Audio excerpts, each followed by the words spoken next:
Good afternoon, Pax. Yeah, indeed. Thank you so much for rolling through. This is Pax East 2020. If that's not the Pax you thought you were coming to, we'll have another one in a week. Some other place. As often seems to be the case travelling east to west coast, the only flights available at the time were red-eyes, leaving late and arriving early. So I left from work at about 6 p.m. to get to SFO around 7 for a 10 p.m. flight. Traffic was okay. I set autopilot and basically only had to intervene when we got to the airport. They had redone the parking since the last time I parked at SFO. I usually fly out of SJC when I can, and they had put in a bunch of free EV car chargers.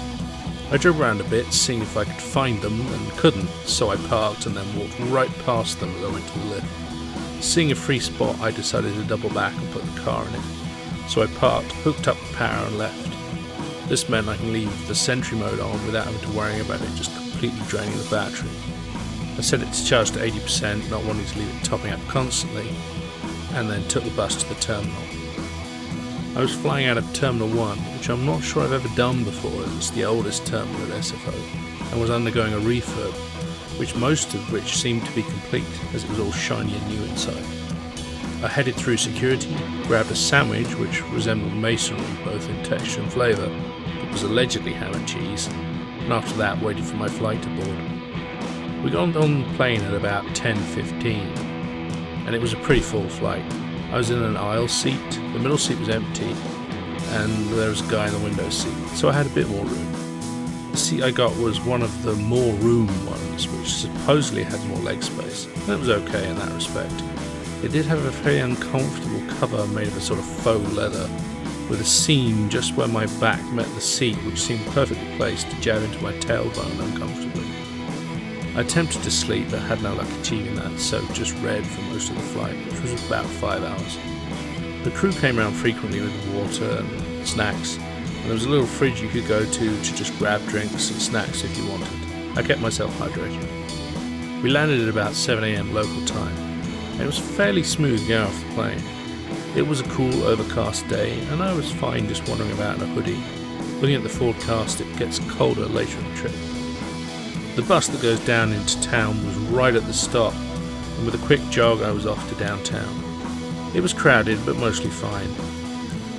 When we arrived at South Station, there was some old guy hauling some sort of box on a wheeled cart, and when we went up the escalator, he just sort of stopped at the top, blocking everyone and causing a massive pile-up of people, unable to get past him.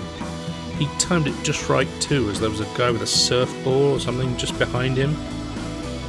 I headed down to my hotel, the Courtyard Boston downtown, which was not too far. The lady checked me in, deduced that I was there for the convention.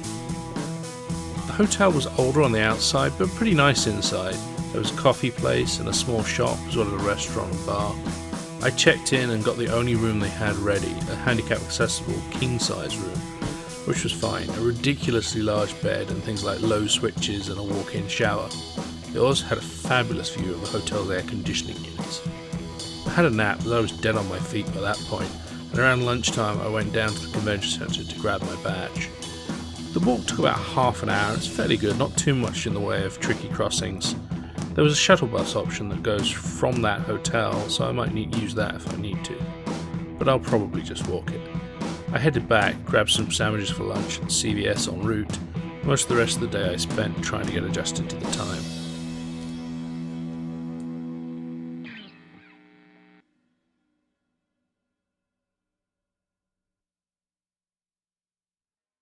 Day 1. I got up early-ish and got ready, had some coffee and some breakfast bars. I slept pretty well, although my room was right outside the lift, so I heard them binging all throughout the night. At about 9 a.m. I grabbed my coat and various amusements to occupy me when queuing, and headed out. It was raining but not too cold. I thought about taking the shuttle, but it wasn't there, so I just decided to walk it. Traffic was busy, and at various points on the trip I could see one of the shuttle buses, though probably not the one I would have gotten on. Until about the last bridge, I was ahead of it for most of the trip, just walking because the traffic was stationary. There wasn't much of a queue at the convention centre. I headed through security and into the main theatre queue. Thursday is often a bit quiet, but this was more so than usual. they'd started loading the theatre when there were maybe only 5 lines out of a maximum of 10 or so, and those weren't that tightly packed. I noticed at the time that there were still 4-day tickets available, even that late in the game, which is usually unheard of. Obviously at the moment there is the coronavirus calling cancellations and such, but that's a relatively new thing at that time, and I would have thought it wouldn't have affected ticket sales as they're usually gone months in advance. The story time was with John Bies, who talked about his history founding the Behemoth. It was an interesting talk. He started as an architect back in the day when they did all their drafting by hand, and he saw things like Doom and started using the game engines for demonstrating his architectural designs. This gradually meant he moved into games, and was working at a port house when a Flash game called Alien Hominid came out. It turned out it made partly by another guy at the same company, and he had the idea to port that game to consoles. Then their company closed and they all got made redundant, so they thought, why not? And they made the company the Behemoth. He talked about their games, their ideas to make figurines of their games, so if they failed at least they would have some cool toys on their desk at their next job. Their ideas of making arcade versions of their games for shows like PAX. It was an interesting talk. Please welcome to Storytime, co-founder of the Behemoth, John Baez. Good morning. Thank you for coming to my panel. A couple of days ago when I was flying out to PAX, I had this existential moment on the airplane. And at 35,000 feet, you really don't want to have an existential moment, but I was having mine, and we were somewhere over the Midwest. And the reason I was having this is because of this first screen that you see, because it's the stock one that comes out of PowerPoint, but it's one that I like. And I was trying to decide, oh gosh, should I really get Dan to draw something, but we're really busy and I don't want to. So I'm just gonna go with this, and I'm gonna find something interesting to work it somehow into the thing. And then I realized it's all these, round holes. And if there's one thing that the Behemoth has been over the years, it's been a square peg. And our company is kind of founded on that idea. Next up was the QA with Mike and Jerry. The questions were presented with a horse head, which I think was a Godfather reference. There was also a pattern of questions that were not questions, but more short fiction. There was one which had an elaborate story about a woman from Money getting married, but her ex-husband had turned up with 2 journalists who were blackmailing her to get an exclusive, or they would expose details on her father's indiscretions.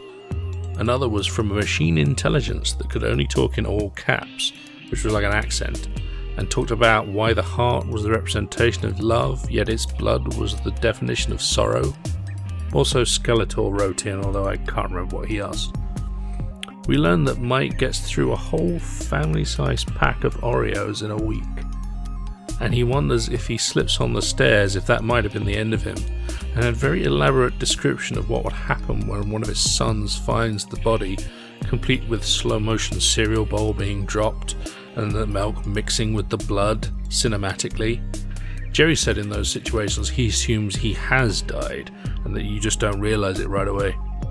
They talked about doing art for games and how board games was better than video games for Mike, as his art actually goes directly into the board game, whereas in video games he typically does key art or concept art, which is then interpreted by other artists, which for someone used to putting out art directly onto the net is a little disappointing.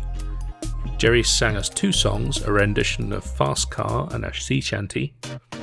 It was a fun panel with lots of laughs. Good afternoon, Pax. Yeah, indeed. Thank you so much for rolling through. This is Pax East 2020. If that's not the Pax you thought you were coming to, we'll have another one in a week. Some other place. So hold on. So there's a message. So hang on. There's always a performance art aspect to the beginning. I apologize. A message from Bazzini.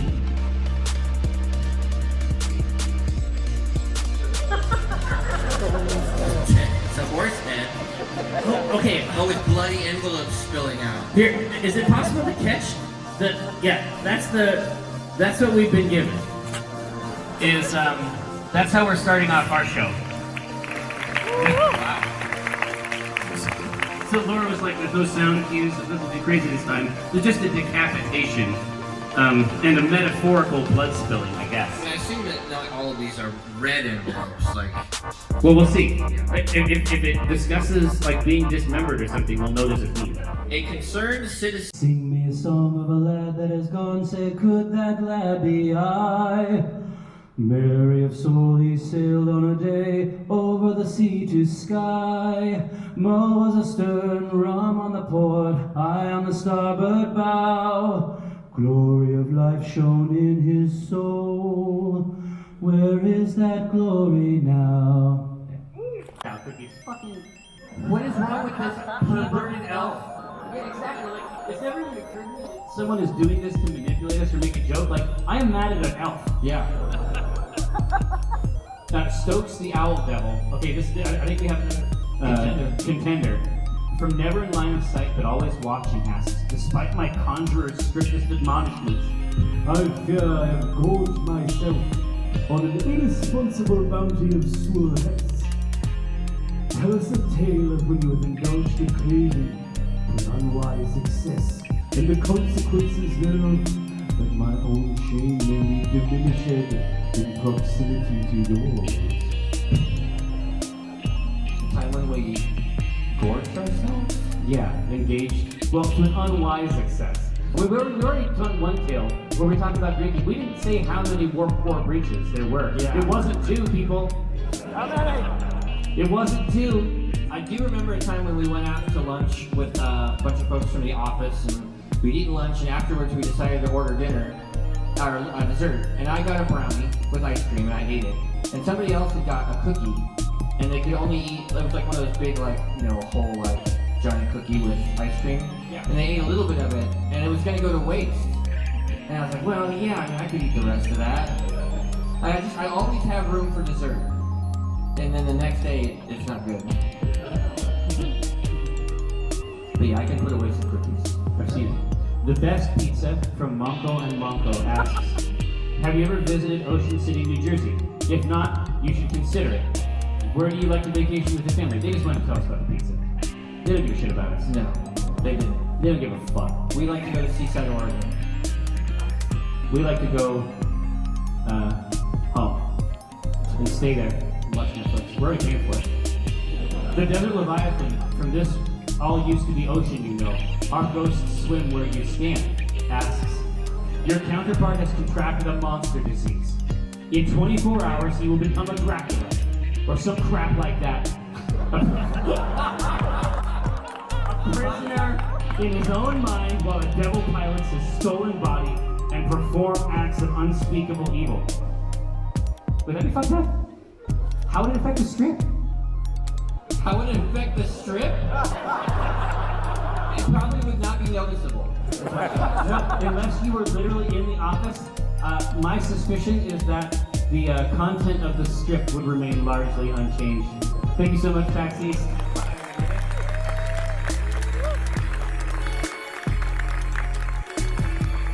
After that, I headed to the merch booth and got myself some merch, followed by a brief wander of the show floor.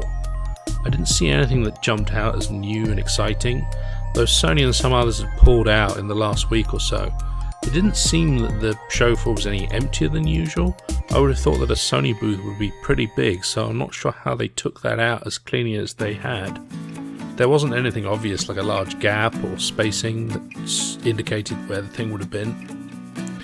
Next, I went to a panel of voice acting in video games, the fine line between acting and roleplay, which had Morgan Webb as the moderator, Felicia Day, Andrea Renee, Micah Soulsword, and another chap whose name I forgot.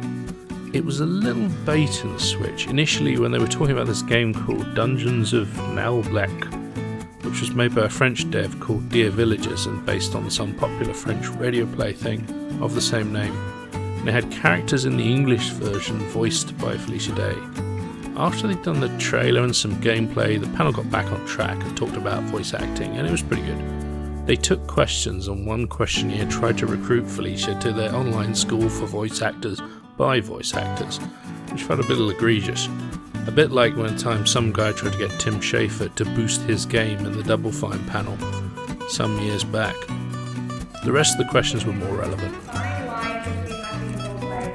I feel like I will learn something because I had one voice in D&D. It's Mr. Hanky, the Christmas Pooh. Everybody loves the voice, and I'm like, you know, it's Mr. Hanky, and they're like, oh, that's where you were. Right. So we can start introducing ourselves. My name is Morgan Webb. I am at a game studio called Bonfire Studios, and I was a journalist for a long time.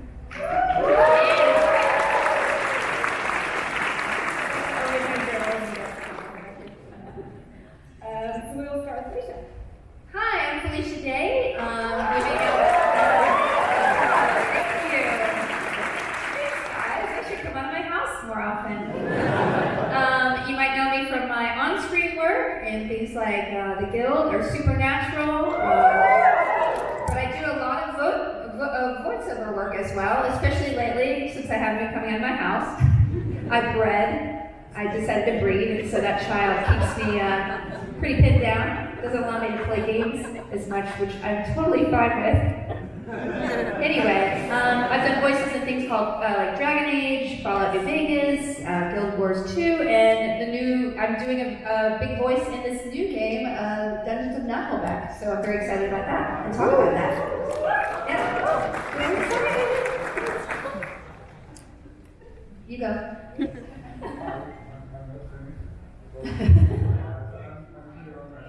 Uh-oh, not working. Am I ready? There you go. So I'm here, I'm the publisher for Dungeons of Knuckleback. So mostly I will leave my guests here to talk about that which I think. And maybe I will have a chance to introduce you to them.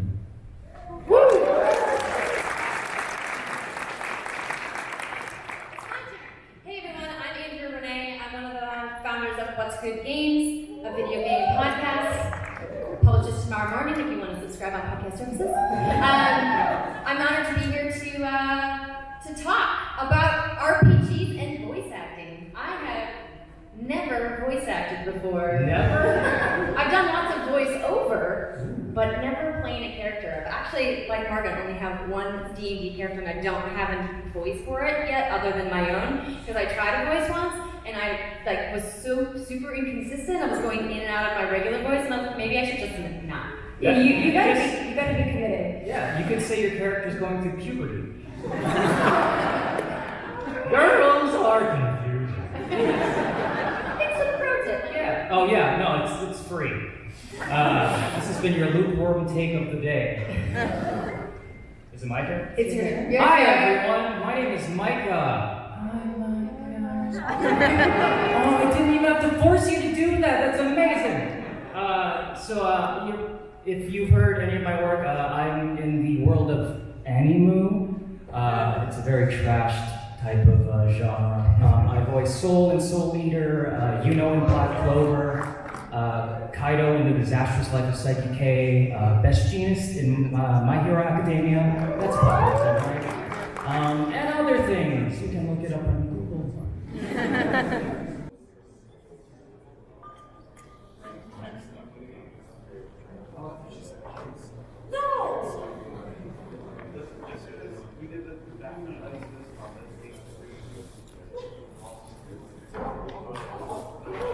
Hello. Hi, everyone, and welcome to our panel today, which, if you just wandered in here somehow, is Let's Review, a conversation about video game reviews, and hopefully it's going to be a kind conversation about video game reviews. After that, I went to a panel, Let's Review, a conversation about video game reviews, from Mike Williams, who's the reviews editor at US Gamer. And the panel consisted of several other reviewers and games journalists, as well as a PR person. I've seen Mike Williams give a fun talk about the history of Assassin's Creed at one of the other PAX I've been to, and that was the main reason I chose to go to this. It was an interesting look at the review process from multiple sides. They started off with 4 of the people on stage and introduced them, and then said the 5th person, the PR person, wasn't there. Then she exploded out of her seat in the audience and gave a dramatic speech about how she was there to buy their reviews, with comically large bags with dollar symbols and sheets of fake money, and a money gun that didn't work.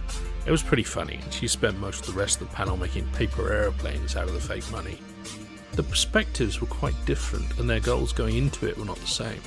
The PR person was all about getting good exposure for their clients, and I made the point that, joking aside, they weren't able to just buy reviews, and if they were, how much easier the job would be. They talked about how reviews are somewhat between a buyer's guide and a critique, often not one or the other, depending on the reviewer. The reviewers turned game dev talked about how any review for his stuff was good, because it was sort of recognition. He likened it to being a ghost and the reviewer seeing him, and the review being good or bad not being that relevant. They talked about how challenging reviewing is, being time consuming and often not that well paid. The guy from US Gamer talked about how they choose their reviews carefully due to limited bandwidth, and how reviewing a bad game or one their audience don't care about is basically a waste. The PR person said that in some cases, for a review for Steam or Epic, they give unlimited keys, but consoles they actually have to pay for each key they get, so often they can't afford to give them to smaller outlets. They also said that at one time they anonymously sent a high-end graphics card to a reviewer who couldn't run some game they were promoting.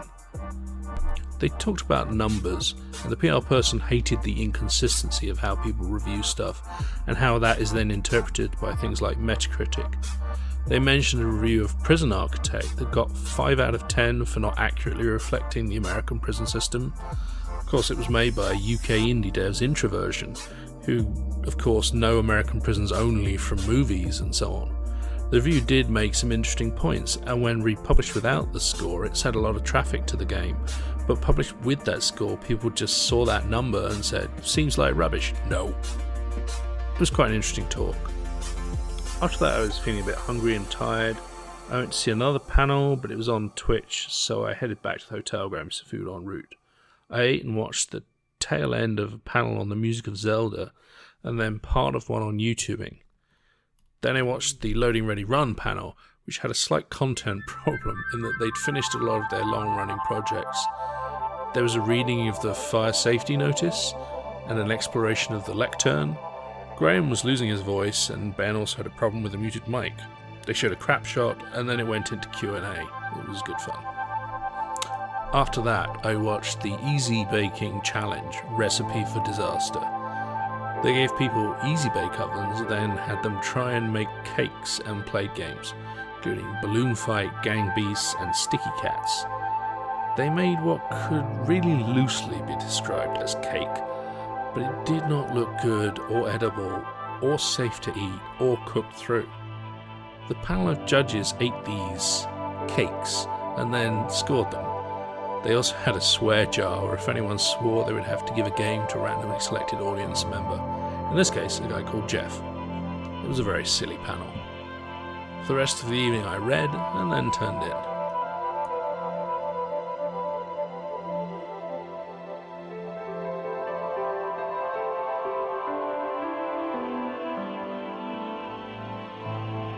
Day 2. I got up a bit later than the previous day, as the first panel wasn't until 11:30. I had coffee, a breakfast bar, then headed out. It was a clearer but cooler day than yesterday. There was a definite chill in the air. I got to the convention centre around 10:30, and it was quite a bit busier than yesterday, but still not that bad. I was through security in a few minutes. I joined the small queue for my first panel, Don't Yuck My Yum, a debate on the value of evil alignments. The panel consisted of some people who used D&D for therapeutic reasons, and one who was just a games master with friends, and to introduce people to D&D. They had an issue with the stage, which was slightly raised, and one of the speakers was in a wheelchair, and while there was a lift to get up there, they didn't get the key in time, so they all sat at the front of the room. They talked about how they either didn't allow evil alignments in the game, or they made sure the reasoning for why a character was evil was sound. They still had the sort of chaotic actions evil characters might perform, sort of destruction and such, but they made sure there were consequences. They were coming at things from an interesting angle. Some of their players were young and had problems, such that since a character is often at least partly based on yourself, their characters were evil because in some ways that's how their players saw themselves. It was a fascinating talk. They also had us do the deaf version of clapping, which is raising your hands and rotating them, because one of the panel was on the spectrum and that helped her deal with things. After that, I had a bit of wander the show floor. It was packed and a bit unbearable. I didn't really see too much. Then I had a panel about the awful D&D film with Jeremy Irons called What Did I Just Watch? Dungeons and Dragons, which talked about the film's long and torturous production history, how awful it was, and some of the Amazon reviews, and some of the other terrible films those people reviewed. They also did a bit of D&D, emulating how the encounters in the film should have gone if they were like the game. It was a pretty funny panel. I needed a break and some food, so I headed back to the hotel and grabbed a sandwich and a drink from the lobby mini supermarket, then headed up to my room and watched the C-Team Advice panel, which was pretty fun. After that, I watched Beta 64 Prevents Prototype Showcase and Beta Trivia, where they played unreleased games and prototypes. They showed various builds of Sonic 2, Rayman, Yoshi's World, Sonic Extreme, and a Game Boy Color version of Resident Evil in 3D. Then lots of Blubber 2, an early version of Crash Bandicoot, and an early Donkey Kong 64 demo. Next, I watched the Jack Box Party PAX, which was great fun as always. And then a panel called Postmortem Improv, where people did postmortems of games that didn't exist. And the panel included Pat Beer, Dave Lang, Trin Garatino, Graham Stark, and Ben Ulmer. There were a variety of games, including VR Party 1999, You Know What You Did, Check Out This Lamb, Biz, an OK wrestling game, Red Dead Chicken 3 Fried Surprise, Oil, Christmas Karate, Energy Drink Talk, All Beans, Super Maraschino Brothers 3, You Have a Knife, Kiss Train, Super Nightly News NBC with Lester Holt Arcade Edition, Metal Gear Solid Dummy Thick Edition. Then I swapped to watching the Secret Club PA stream. For some reason the camera was set up to track faces, so it was a bit like Terminator. At one point the camera's various menus came up. There were a lot of Oreo questions. They talked about writer's block, artist block, and they said how woodworkers don't get table block or chair block. The Chowder Fairy, the Lobster Fairy, and the Boston Cream Pie Fairy were discussed. I read a bit, played a bit of a game called Beautiful Desolation, and generally relaxed. At about 11 PM there was a loud ringing and an announcement from a speaker in the ceiling. It mentioned an emergency in the building, and if our floor got an evacuation warning, to go to the stairs. Other floors to stand by. A short while later there were sirens, but then nothing much happened, so I'm not sure what that was about. There was a lot of loud music coming from somewhere nearby, which went pretty late, so all in all, not a quiet evening.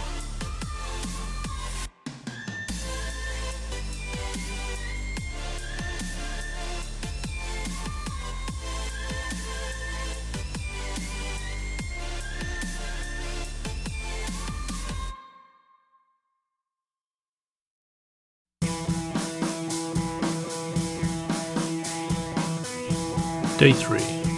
When I got up, there was a note on the door explaining the fire alert we had the last night.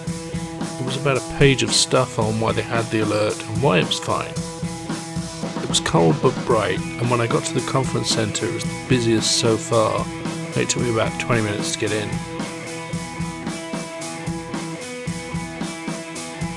First off, I went to the Make a Strip panel. The first questions were in the similar short fiction category we'd seen before, but this was Pirates of Penzance, and then a question from Gilbert and Sullivan.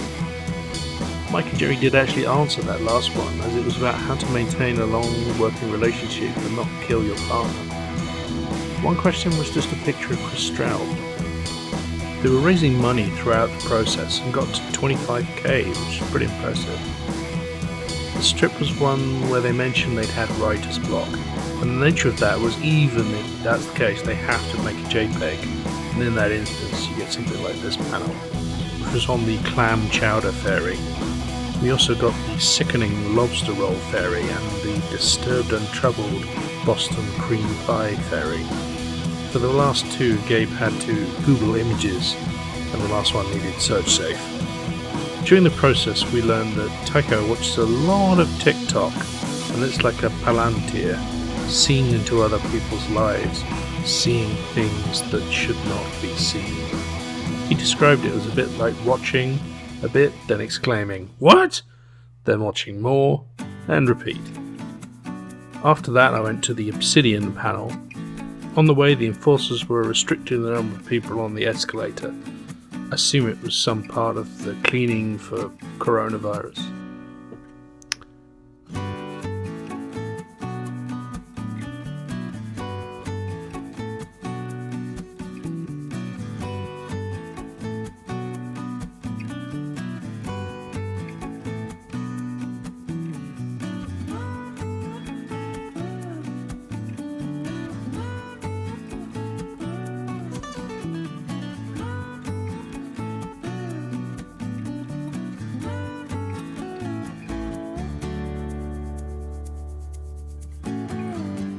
Obsidian was showing a new game called Grounded, which is a co-op survival game where you're a tiny person, 10mm tall in a garden.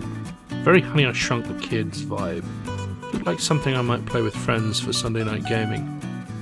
I was feeling tired and hungry, so I headed back to the hotel and grabbed some food, and then watched a panel on sound design, where they collected a bunch of sounds and then used them to make sound effects for a game. They used a box of Cheez-Its for part of it. I watched a part of a panel called Super Boss, which was some sort of game show thing, and I saw someone play Doom. Next I watched Exploring Out of Bounds in Games with Boundary Break, where they explored maps and things outside the normal play area. Finally, Akink Game, which was game mastered by Mike, with Morgan Webb as Morgaine, Jerry as Omen Dran, Anna Proster as Evelyn Mothane, and Xavier Woods as Bodhi Simorowski. They began with an offer, then dire ostriches, complete with sound effects. Bobby used one as a flail on another. Then they had to ride the ostriches and found a baby Jim Dark Magic being cooked by a bullywog. They fought a black dragon, which Baby Jim destroyed, then had to change Baby Jim. They were ambushed by their client, who got a face full of Baby Jim diaper, and then finally an unhexed Jim delivered the killing blow. It was great fun.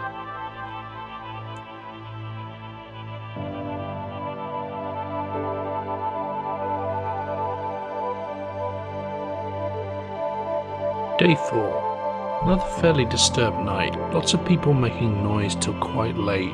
As a result, I slept later than I intended. Luckily, the moment I stepped out of the hotel, the shuttle bus pulled up, so I got a ride to the convention center.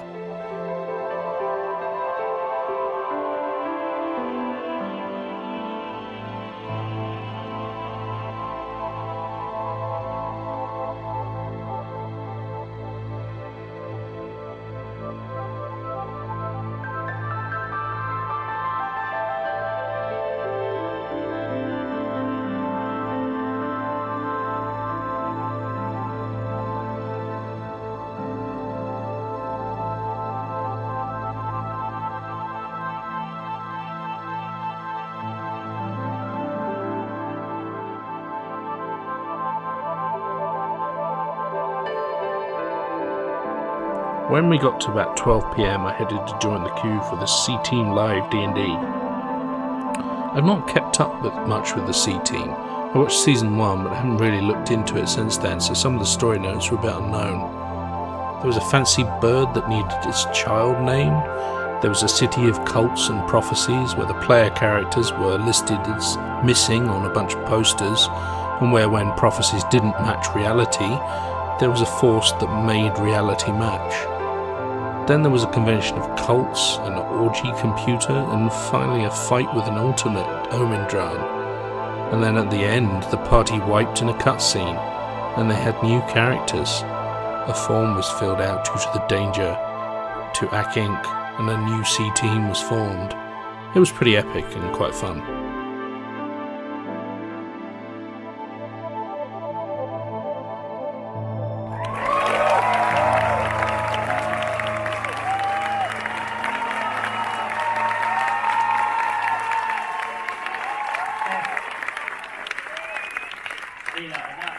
Now I feel like there's a very real possibility of disappointing you.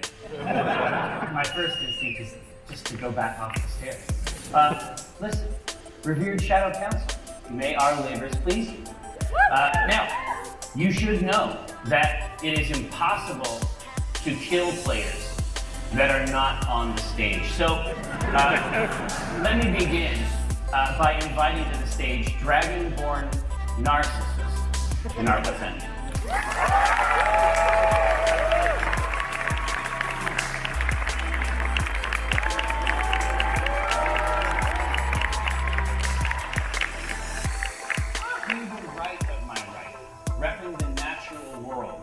Walnut Dong Grass, Kakrop.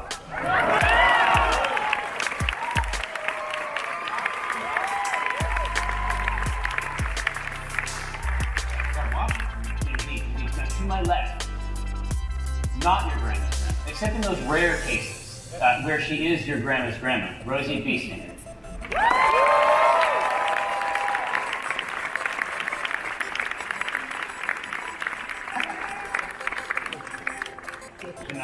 Do not break my table. It's wobbling. You're wobbling. You are wobbling it. That is why it's wobbling. Exist left. To the left of my left, emerging as though from a mist shroud. Chris Shroud.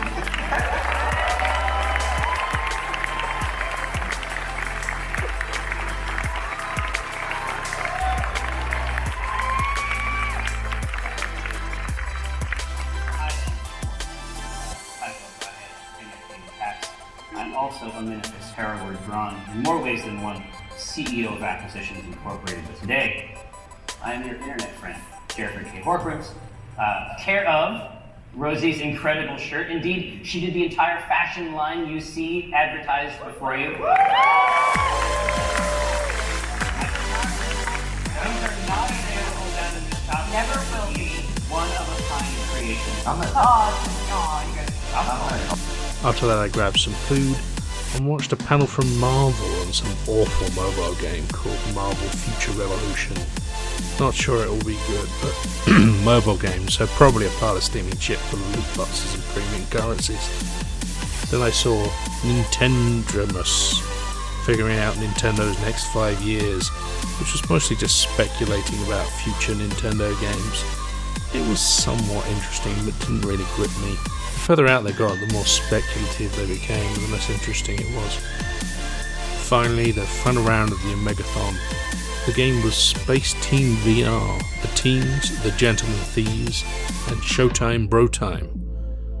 Now, when they did the original Space Team for tablets, it went so badly and failed so hard, they had to send both teams to PAX Oz. Showtime Bro Time went first into the virtual realm. They had some problems. Mike and Jerry fell to their knees. Then it seemed to work again. They got to Sector 7 or so, then the game crashed. They got another go and still got to Sector 7. The Gentlemen Thieves had a go, and they only got to Sector 6, so Showtime Bro Time won. They raised quite a lot of money for Child's Play, some 100k, and then there was just the thanks to the enforcers, the exhibitors and the attendees, and that was PAX East for 2020. After that I played some games and went to bed.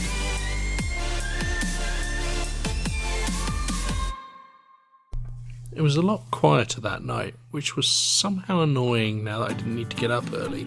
I got up around 10:30 and started to pack up and get dressed. I headed out just before 12, which was checkout time. I wandered over to the Boston Common, where I had a look around, looked at the State House and the various monuments. I had a bloke come up and try and convert me to Jesus with a pamphlet.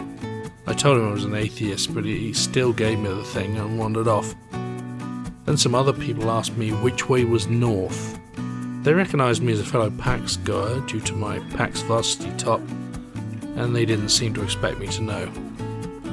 I wandered down the front and over to the area of the convention centre, which is in the midst of a massive amount of building, and there's new places opening every time I go there. Then at about 2 PM I headed to the airport on the bus. I got through security, which was pretty quick.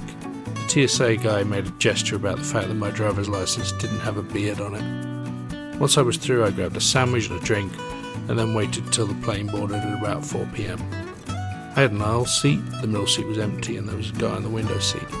Across on the other side was a couple with a little baby who was quite well behaved. I feel like bawling my eyes out on planes at the best of times. I read for most of the 5-hour flight. We landed at about 8 PM local time. I took the bus over to long-term parking and found my car.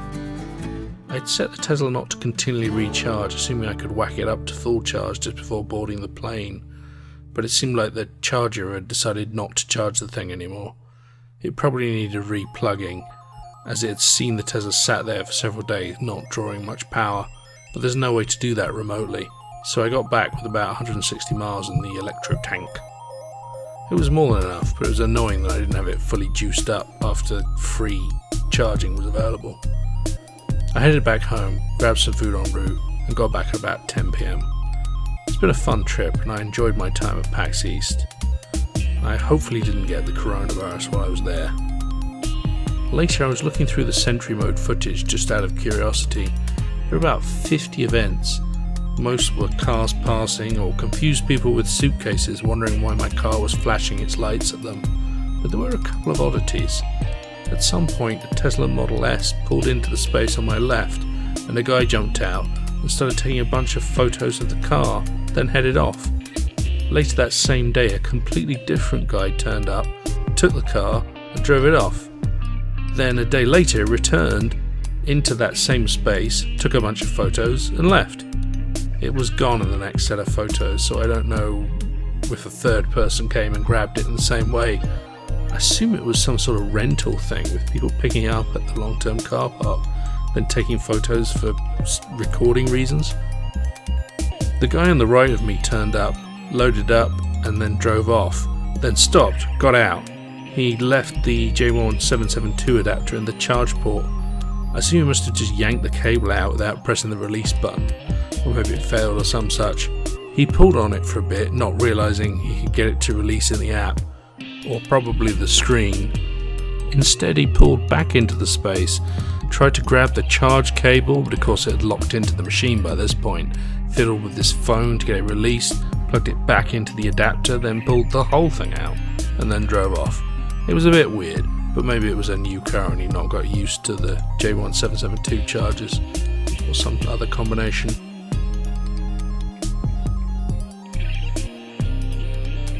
So that was Pax East. It was a good time, I enjoyed myself, especially looking back now, given that we're all locked inside and unable to go anywhere. At the moment it seems like almost every event like this is going to be cancelled this year, maybe even longer, it's hard to say at this point. Currently they're still advertising Pax West will go ahead, but I think that's more a sort of financial thing where they can't cancel until the event itself cancels or they lose all their money. But yeah, it does seem like, looking back now, this was the last point at which the world was still kind of functioning. And even then there were sort of signs that things were changing. People had cancelled, there were extreme amounts of disinfectant everywhere, they were wiping down all the escalators. Anyway, it was a fun time as usual, and at some point I hope we'll have another one and I'll be able to go again.